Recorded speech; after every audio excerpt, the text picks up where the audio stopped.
अब हम मज़ीद जान लेते हैं consolidated statement of financial position की प्रॉब्लम के बारे में। तो जैसे कि अपनी लास्ट वीडियो में हमने कैलकुलेशंस परफॉर्म की थी एनसीआई से रिलेटेड और गुडविल से रिलेटेड। एनसीआई की फिगर को भी कैलकुलेट कर लिया था और गुडविल की फिगर को भी कैलकुलेट कर लिया था। और यहाँ पर consolidated statement of financial position में गुडविल को 87,050 रुपीस को मेंशन कर दिया था और टोटल एसेट के पोर्शन को हमने कंप्लीट कर लिया था। अब हमारे पास जो consolidated statement of financial position का नेक्स्ट पोर्शन आता है वो आता है इक्विटी से रिलेटेड। तो हम यहाँ अपने क्वेश्चन की तरफ चलें तो हम इक्विटी एंड लायबिलिटी में देख सकते हैं कि हमें दो पोर्शन दिए गए हैं, दो एलिमेंट्स दिए गए हैं इक्विटी के। पहला है ऑर्डिनरी शेयर्स और दूसरा है रिटेन्ड अर्निंग्स। अब हम वन बाय वन करके इन दोनों एलिमेंट्स को यहाँ पर statement of consolidated statement of financial position में लिखेंगे। तो सबसे पहले आ रहा है ऑर्डिनरी शेयर कैपिटल। तो ऑर्डिनरी शेयर कैपिटल अगर देखा जाए तो ABC का है 80,000 रुपीज़ और XYZ का है 40,000 रुपीज़। हमने यहाँ पर 80,000 रुपीज़ को मेंशन कर देना है ABC के कॉलम में और 40,000 रुपीज़ को मेंशन कर देना है XYZ के कॉलम में। उसके बाद एडजस्टमेंट में हमने क्या करना है कि जो XYZ से रिलेटेड शेयर कैपिटल है, ग्रुप का शेयर और NCI का शेयर, उन दोनों को एलिमिनेट करना है। अब एलिमिनेट क्यों करना है? क्योंकि ये जो इन्वेस्टमेंट आ रही है या आगे जाके जो हम एनसीआई लिखेंगे तो उसमें ऑर्डिनरी शेयर कैपिटल और रिटेन्ड अर्निंग से रिलेटेड जितनी इंफॉर्मेशन है वो ऑलरेडी इनकॉर्पोरेट हो जाएगी। इसीलिए हमने प्रीवियस एडजस्टमेंट करने में लायबिलिटीज़ को भी मेंशन नहीं किया था, क्योंकि एसेट्स और लायबिलिटीज़ के नेट ऑफ को हम यहाँ इन्वेस्टमेंट्स में शो कर रहे हैं। तो अब क्या होगा कि यहाँ पर ऑर्डिनरी शेयर कैपिटल को में से हम एलिमिनेट कर देंगे ग्रुप का और एनसीआई का शेयर। उसके लिए यहाँ पर हमने तो यहाँ पे एडजस्टमेंट करने के लिए सबसे पहले हम देख लेंगे कि शेयर कैपिटल में ग्रुप का या जो ABC कंपनी है उसका कितना शेयर है। तो 40 मिलियन का शेयर कैपिटल है जिसको हम 40,000 लिख रहे हैं क्योंकि हम रुपीस इन थाउजेंड्स को कंसीडर कर रहे हैं। तो 40,000 का हम 75% ले लेंगे तो ये आ जाएगा 30,000। 30,000 पेरेंट का शेयर आ गया है शेयर कैपिटल में, तो यहाँ पे हमने उसको लिख दिया। उसके बाद एनसीआई में से हमें एनसीआई के शेयर कैपिटल की रेशो या अमाउंट मिल जाएगी जो कि है 10,000। तो अगर 30,000 पेरेंट का है और 10,000 जो है वो एनसीआई का है तो टोटल ये 40,000 ही बन जाएगा। तो हमने यहाँ क्या करना है, एडजस्टमेंट में दोनों को सेपरेट सेपरेट एलिमिनेट करना है ताकि हमें ये पता चलता रहे कि ये इक्विटी से रिलेटेड जो पोर्शन है शेयर कैपिटल का उसमें 30,000 ग्रुप का है और 10,000 एनसीआई का है। ये कंफ्यूजन को दूर करेगा।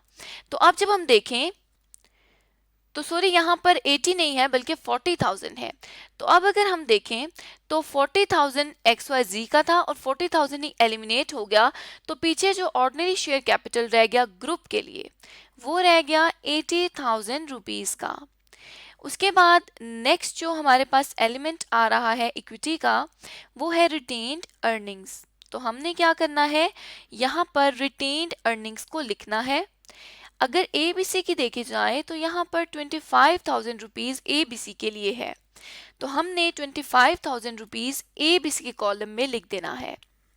उसके बाद XYZ की रिटेन्ड अर्निंग्स है 10,000 रुपीज़ की, हमने 10,000 को XYZ के कॉलम में लिख देना है।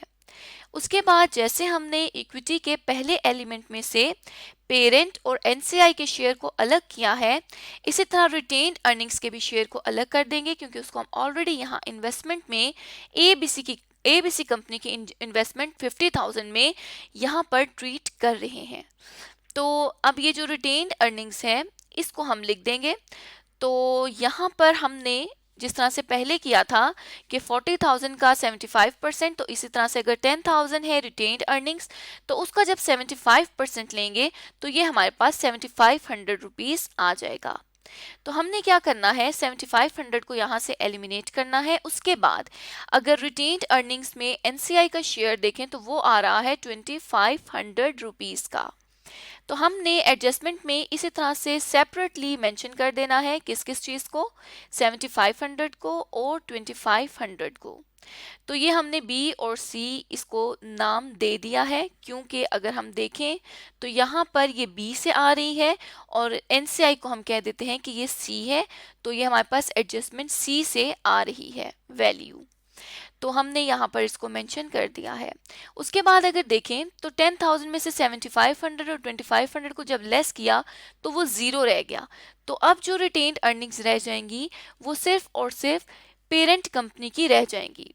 तो इस चीज़ से अगर हम यहाँ पर देखें तो हमें शो ये हो रहा है कि ग्रुप में जो कंपनी ने सब्सिडरी को एक्वायर किया है उसका इम्पैक्ट नहीं आ रहा, उसका इम्पैक्ट सिर्फ एबीसी कंपनी में आ रहा है।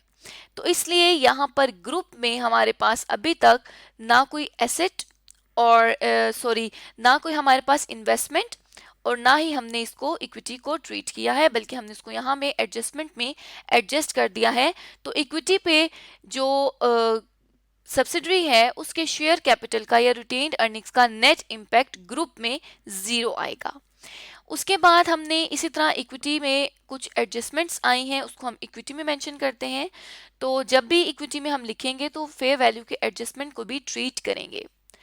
तो एबीसी के लिए कोई एडजस्टमेंट नहीं की गई, XYZ के लिए कोई एडजस्टमेंट नहीं की गई। एडजस्टमेंट जो की गई है वो बेसिकली अगर हम देखें तो ग्रुप के लिए की गई है, XYZ के लिए की गई थी, जिसमें क्या था कि जो सब्सिडरी है उसमें उसके जो प्लांट प्रॉपर्टी एंड इक्विपमेंट हैं उसकी 5 मिलियन जो है वो जो प्रॉपर्टी प्लांट इक्विपमेंट है उसकी वैल्यू इम्पैक्ट हुई है। तो अगर ये 5000 आ रही है तो ये 5000 हमारे पास पॉजिटिव आएगी। उसके बाद इसमें से हमने ग्रुप का शेयर पेरेंट का शेयर और एनसीआई का शेयर एलिमिनेट कर देना है। तो अगर ये 5 मिलियन है जिसे हम 5000 ट्रीट करेंगे तो इस 5000 में से जो हमारे पास पेरेंट की आ जाएगी फेयर वैल्यू उसको हम यहाँ पर देख लेते हैं। तो 5 मिलियन का यहाँ पे हमने 5000 का 75% ले लेना है, तो वो आ जाएगा 3750।